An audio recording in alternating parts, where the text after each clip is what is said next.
Akan jirtu nagaa keessan nageenyi badhaadha. Egaa anis nagaa har'a barnoota Sinimaatoogiraafii jedhamu waliin ilaalla. Isa dura barsiisuun gaariidha. Egaa kan hambaasan isaan jedhama. Hundeessaa dhaabbata Meeshinii akkasumas waggoottan torban darban barsiisaan ture, barsiisaa afaan Ingiliziiti jechuudha. Akkasumas hojii gaazexeessummaatiin gaazexeessummaa raadiyoo waggaa 9 kan hojjedhee fi miidiyaa FIB immoo ji'oota 3 milkii hojjechaa kan ture. Akkasumas yeroo adda addaatti dookumentariiwwan namoota beekamoo seenessuudhaan nan beekama ta'ee achirratti na beektu yaada.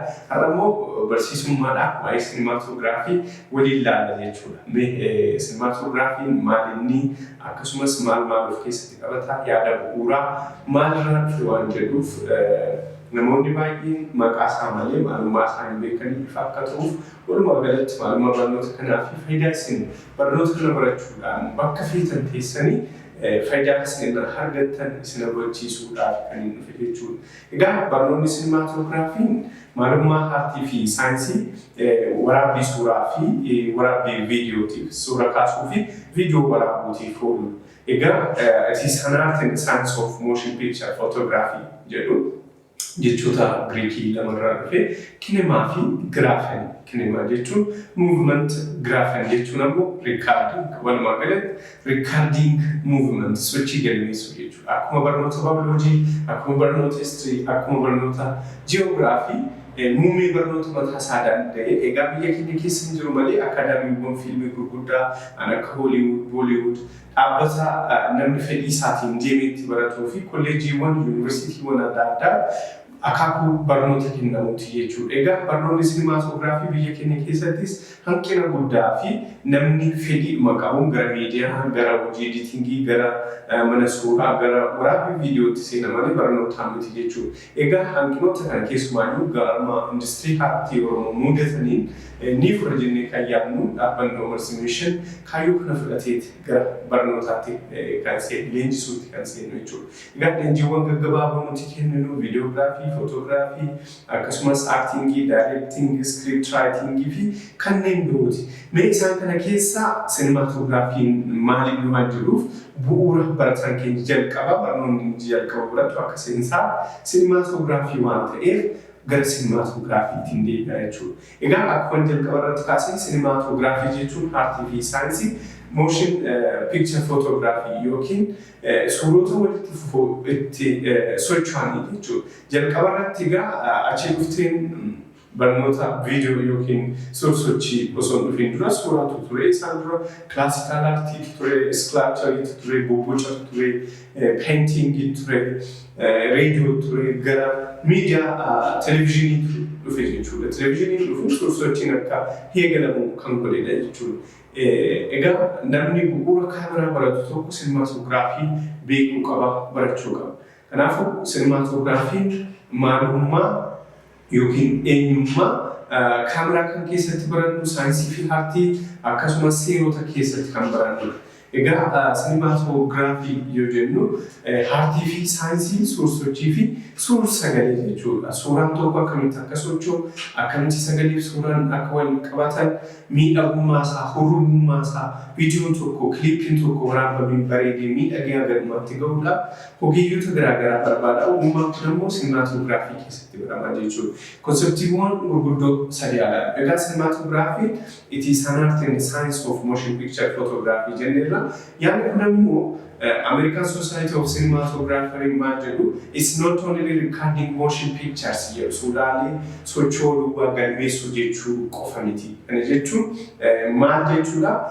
Akkuma jirutti jedha tokko sa'aatii 12 waraabni namaa kennina eventii tokko yookiin taatii tokko sa'aatii 8 waraabni namaa kennina osoo hin ta'in waan hanqatu itti daballee waan immoo irra darbee irraa kunnee just cutting the boring parts bakka hin barbaachifne irraa kunnee namaaf ijaaf harkaaf akka tolu dhiyeessuu jechuudha. So it has the components of authorship and the creative process of work jedhu. Kanaafuu hojii kalaqaa fi hojii uumee keenya itti daballee miidhagsinee aesthetic value akka qabaatutti kan daawwataaf dhiyeessinu sinimaatoogiraafii yookiin ogummaa kana keessatti baratamu jechuudha. Gosa ogummaa kanaati jechuudha. Kana jechuun waa'ee ifaa, waa'ee sagalee, waa'ee suur-sochii, waa'ee suuraa, saayinsii fi qajeelfamoota isaa eegee kan hojjetamu sinimaatikiidha yookiin miidhagaadha jechuudha. Egaa yaadni lammaffaa footograafiidha.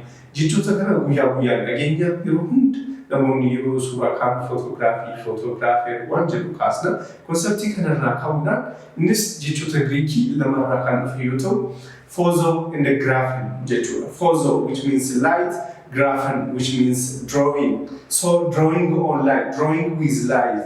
Ifaan suuraa kaasu, ifaan kaasu, ifa akka qalamaatti fayyadamnee ittiin suuraa kaasu, fakkii kaasu jechuudha. So yaadni kun ammoo bakka ifaan hin jirretti waan arginu jiru, ifaan jiraachuun ammoo adeemsa kaameraan ittiin suuraalee qabu qaba.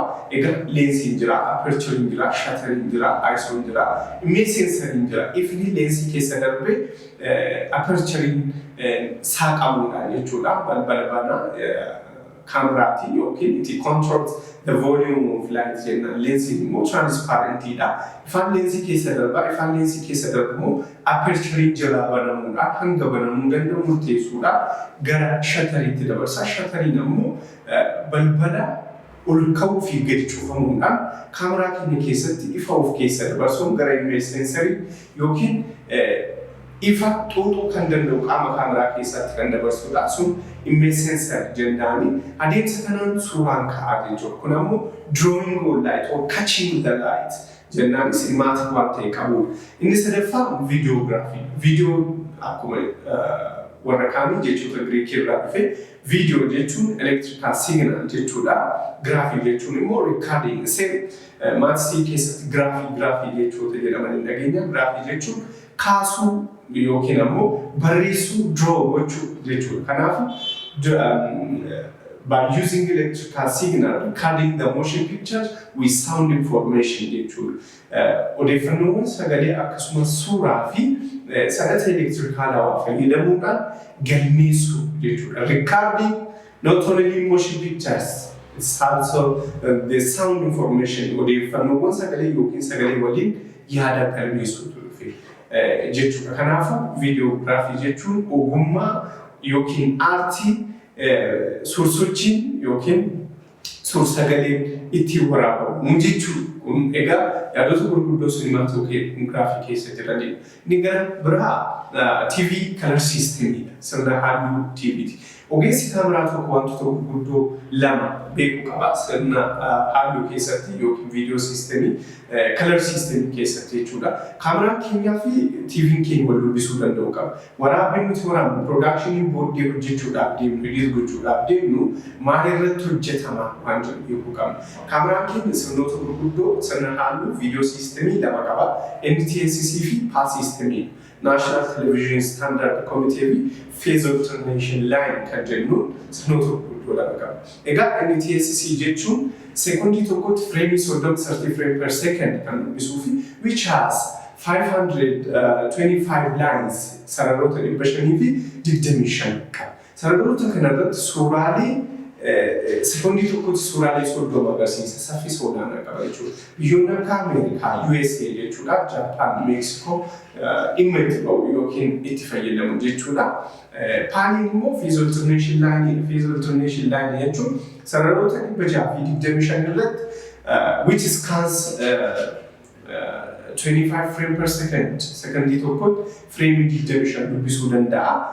Bakka bal'aa qaba, saffisa xiqqaatiin yookiin suutaadha jechuudha kan inni irratti agarsiisu. Kun sirnoota gurguddoo halluu kaameraa keenya keessa jiran akkasumas TV keenya keessa jiran. Egaa paaliin biyyoota Awurooppaa dabalatee biyyoonni Afrikaa hedduun isaanii sirna halluu paalii fayyadamu. TV'n keenya biyya keenya yookiin color systemii TV biyya keenya PAL systemiidha. Phase Alternative Lineidha. Kaameraa keenyaanis televezyiinii biyya keenyaatiif yoo dhiyeessinu siistemii nuti ittiin waraabnu paalii ta'a jechuudha. Viidiyoo siistemii keessa galee kan sirreeffannu jechuudha. PAL systemii ta'a. So PAL systemii NTSC fi inni sadaffaa seekaamii. Soviet Union fi biyyoonni Awurooppaa muraasni kan itti fayyadaman seekaamiidha. Sequential memory jennaani. Kun ammoo akkuma paalii 25 frame per second laaniiwwan 625 sekondii tokkotti frame 25 laaniiwwan 625 qaba. Kanaafuu sirni kaameraa keenya seekaamii fi paaliiwwan tokko ta'ee sirnuma tokko fayyadama. Inni TSC fi paalii duwwaa kaameraa keenya keessatti argannaa jechuudha. Egaa boqonnaan jalqabaa barnoota keenyaa kana fakkaata. Boqonnaa lammaffaatiin modern video cameras waan jedhu wal argina. Agarsiiftuu fayyataa commerce mission filannoo keessanaa ta'u.